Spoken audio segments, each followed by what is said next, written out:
मेरा नाम नेहा है। मैं 22 साल की हूँ और अपनी छोटी हाइट की वजह से थोड़ा परेशान रहती हूँ। मेरी मम्मी बहुत फिट और मेंटेन रहती है और मेरा साइज भी अपनी मम्मी पर गया है। हर साल गर्मियों और सर्दियों की छुट्टियों में मेरा परिवार नानी के घर जाता है। एक रात जब मैं और मम्मी अपने कमरे में सो रही थी तो अचानक कमरे का दरवाज़ा खुला। अंधेरा होने की वजह से मुझे कुछ दिखा नहीं, लेकिन जैसे ही पास से मामा की आवाज़ आई मुझे समझ आ गया कि मामा है। मामा ने धीमे से पूछा, नेहा सो गई क्या? मम्मी ने जवाब दिया, हाँ वो सो गई। आपको इतनी देर कहाँ लग गई? मामा, जो मम्मी से 6 साल बड़े हैं, मम्मी आप कहकर बुलाती हैं। मामा बोले, तुम्हारी भतीजी को भी तो सुलाना था। मामा अपनी बेटी पायल दीदी की बात कर रहे थे, जो मेरे से 7 साल बड़ी है।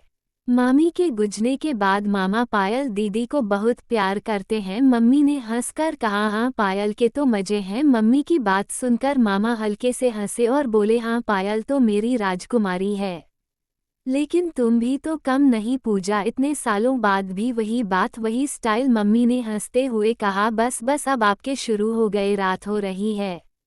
मामा चुपके से कुर्सी पर बैठ गए और बोले, पूजा याद है ना जब हम छोटे थे तब नानी के घर की छुट्टियां कितनी मजेदार होती थी। रात को चुपके से छत पर चढ़कर तारे देखना, नानी की डांट खाना। मम्मी ने नॉस्टैल्जिक अंदाज में कहा, हाँ और आप तो हमेशा सबसे ज्यादा शरारत करते थे। मुझे तो लगता था आप बड़े होकर कोई बड़ा तमाशा करेंगे। दोनों हंसने लगे। नेहा, जो चुपके से सब सुन रही थी, मन ही मन सोच रही थी कि मम्मी और मामा की पुरानी यादें कितनी प्यारी हैं। उसे पायल दीदी की बात याद आई जो हमेशा कहती थी, नेहा हमारे मामा दुनिया के सबसे कूल इंसान हैं। नेहा को अचानक ख्याल आया कि पायल दीदी इस बार नानी के घर नहीं आई थी। वो मन ही मन सोचने लगी कि मामा को इतना प्यार करने वाली पायल दीदी इस बार क्यों नहीं आई। तभी मम्मी ने मामा से पूछा, वैसे पायल इस बार आई नहीं, सब ठीक तो है ना? मामा का चेहरा थोड़ा गंभीर हो गया।